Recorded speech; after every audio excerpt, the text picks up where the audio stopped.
Everyone looks like someone in addition to themselves. We are no exception. Let's talk about that.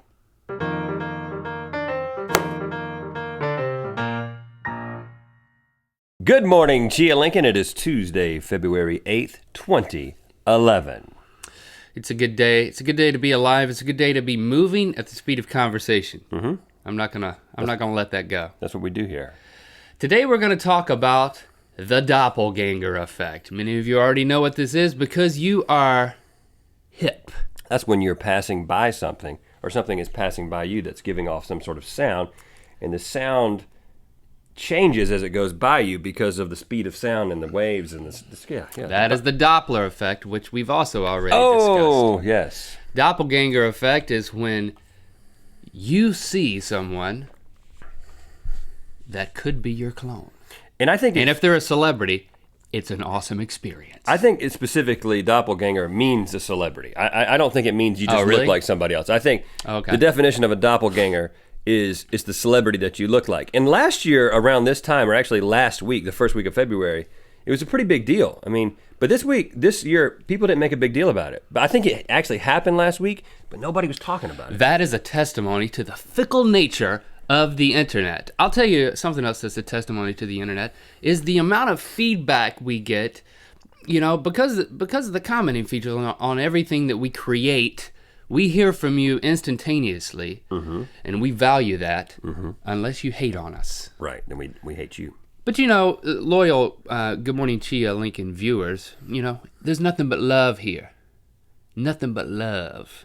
Thank you for giving us nothing but love. And constructive criticism. But I guess what I'm getting at where are you going with this? What I'm getting at is, one of the things that I've noticed from a lot of the comments is people love, it's human nature to compare. And people love to say who we look like. Go ahead. And who anybody looks like. Yeah. Go ahead and write a comment now before we tell you who we are told we look like. Go ahead and write your comment now beforehand and say who you think we look like.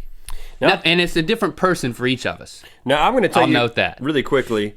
Back in my younger days, before I had a beard, before I had the manly beard that I have now, I got a lot of, and I don't have any explanation for this, and I don't think this is a good comparison. I don't think I look like this guy. I got a lot of Brendan Fraser. Like, very often I got Brendan Fraser. Something about not having the beard. It's like if you took Brendan Fraser's head, and this is the guy from The Mummy, the guy from other movies that were arguably better than that one, but he's not known for. If you took his face and you went like this, and his eyes bugged out a little bit more, you'd have red. I think that's where it comes from. It's just like a squished-faced, more bugged out Brendan Fraser. Okay, thank you for that. But he's a movie star. But more recently, I've gotten a lot of Daniel Stern. That's the tall guy from Home Alone, the tall burglar. You got Joe Pesci, and then you got Daniel Stern. And that's an old movie. It's an old movie. Get a lot of Daniel Stern. If you had, and I can see that a little bit. If you had curlier hair, and you were a little uglier, I'll give you some credit there. If you were a little uglier, okay, so I'm a better looking Daniel Stern. There you go. Okay, yeah, I like that. I'll go with that. Trying to give you a boost. I don't get compared to as many people as you do. That's one thing that I've noticed. Well, I've got a lot of variety in this face. No, I just think I have a very unique look. I have been called a human Happy Meal toy. That's true. By Nauts before. Okay, you've written your comment. I'll say first that I get a whole lot of, and because I only get one person, I'm sure you probably wrote this down too. Dana Carvey, who you told me hosted Saturday Night Live. He did last Saturday. So he's still cool. He's still relevant. Well, he hosted Saturday Night Live. Okay, well that's something. It's better than me compared to Daniel Stern, and it's true. And I'm just glad they say Dana Carvey. They don't say Garth from Wayne's World, because then that's an insult. But if you did have a long blonde wig, you would. And he did actually open SNL the other night with Wayne's World. Yeah, with Mike Myers. Yes, really, it was great. Wow, I need to get back into that, I guess. But okay, or I already look like him, so maybe I'm already Dana into Carvey, fun-loving guy. Again, this is a guy that was in popular culture in the past. Now, but what do you think it is? Just briefly, I mean, If you took Dana Carvey and made him better looking, would you get me? I just think it's just like, hey. You think... Rubber face. That's Jim Carrey. Well, you know what I'm saying. I don't have a rubber face. I think it's something about the shape of the chin or something, maybe. It's like I have a kind of a, not a Leno chin, but like a Dana People Carvey. just, they want to... Shape of the face. You know, I don't know what it is. But I'll tell you, most recently, and this is because this is a popular culture thing right now, I have been getting a lot of Robert Pattinson. Now listen, Robert Pattinson's better looking than me. We all understand that, and I mean, make no mistake about it. And he's not that popular, so I will say he's the real pale dude from Twilight. But I have a better complexion than him because he's very, very pale. But I don't know what this means. You can draw your own conclusion. And first, let me say, it's obvious. You know, sometimes he works a beard. It's the hair. He doesn't have eyes like yours, you know. If you squished his face and his eyes bugged out a little bit more, it's the hair. Okay, so we have a similar haircut. But let me tell you something, people. I'm not trying to make any conclusions or generate any stereotypes here. Let me make that clear. Mm-hmm. But it sounds like you're about to say something dangerous. But 90% of the people who tell me that I look like Robert Pattinson are from a particular demographic. Now, you're not talking about internet comments anymore. You're talking about... I'm talking about in public. IRL. In real life. In real life, yes. I don't deal with the LOLs and all that stuff. I never caught on with me. So. 90% of the people who say that you look like the dude from Twilight, when you meet them in person, are from a certain demo. Mm-hmm. African American women. Okay.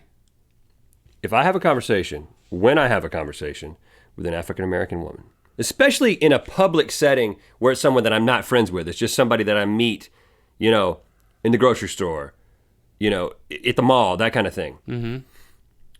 And I'm having some sort of social interaction, like they're checking me out, or like I'm paying for something, you know, not checking me out. That boy looks like Robert Pattinson. I'm having a conversation with them. Inevitably, 60% of these interactions end in, you know who you look like?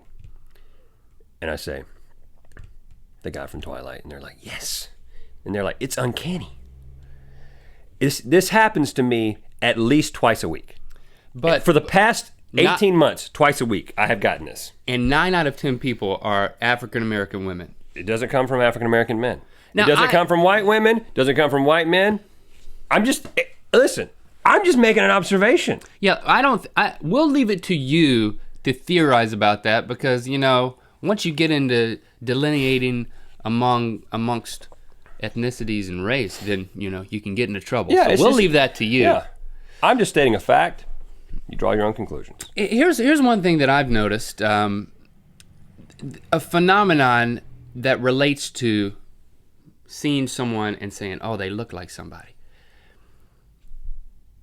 There's many times when you'll see somebody and you'll say, they look just like somebody. And then you'll realize it's somebody that only you know. It's not a famous person. It's like a cousin. You look just like a guy that I went to preschool with, or you look just like my college calculus professor. And you're thinking this. Here's what I've observed.